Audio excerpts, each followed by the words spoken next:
রামগতি লক্ষ্মীপুর হাজীগঞ্জ বাজার পশ্চিম এবং পূর্ব পাশে অবৈধভাবে সরকারি স্থাপনা দখল করে কিছু অসাধু লোক তারা ট্রাকের ব্যবসা চালিয়ে যাচ্ছে দীর্ঘদিন যাবৎ। রাস্তার উপরে যখন ট্রাক দাঁড়ানো থাকে আরেকটি বড় গাড়ি আসলে চলাচল করতে বেশ কষ্ট হয় এবং তীব্র যানজট সৃষ্টি ও দুর্ঘটনা হওয়ার সম্ভাবনা বেশি থাকে।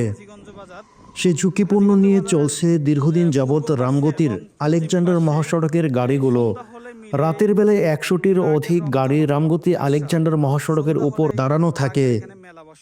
কিছুদিন আগে কয়েকটি গাড়ি মুখোমুখি সংঘর্ষ হয়। এলাকার জনতা এ নিয়ে ক্ষোভ জানালে ট্রাক মালিকরা সাড়া দেননি। রামগতি থেকে নেওয়া হয় সেই ট্রাকগুলো এনে ইয়াতে সরকারি রাস্তা দখল করে তারা ট্রাকগুলোর দাঁড়া করে রেখে তারা এখান থেকে রমরমা ব্যবসা চালাচ্ছে অবৈধভাবে। তো প্রিয় দর্শক, দেখতে পাচ্ছেন এটা একটা মহাসড়ক, মেন রোড।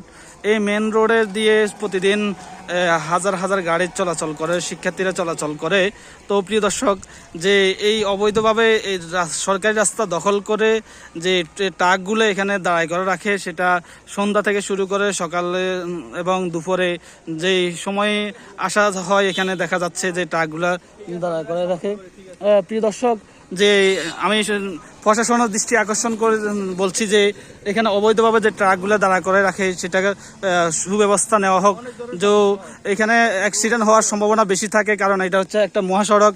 এই মহাসড়কে দিয়ে গাড়ি চলাচল করে, কিন্তু এরা সন্ধ্যা হলে দেখবেন আপনারা যে হাজীগঞ্জ বাজারের পূর্ব পাশে এবং পশ্চিম পাশে দোনো রোডে এই গাড়িগুলা দিয়ে ব্লক করে ফেলায় মেন রোডকে, এবং সরকারি রোড যেটা মহাসড়ক যেটা ওটাকে ব্লক করে তারা এই ট্রাকের রমরমা ব্যবসা চালাচ্ছে এই রামগতিতে।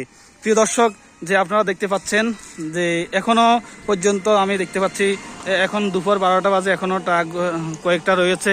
তো সন্ধ্যা হলে প্রায় 100টারও অধিক ট্রাক এই রাস্তার উপরে দাঁড়াই করে রাখে, যেন অন্য গাড়ি চলাচল না করতে পারে। খুব কষ্ট দিচ্ছে এই জনতাকে, এবং অন্য গাড়িগুলা আসার সময় এই গাড়িগুলার সাথে ধাক্কা লেগে অনেক গাড়ি অ্যাক্সিডেন্ট হয়। এটা আমি আপনাদেরকে আজকে কিছু কথা তুলে ধরলাম।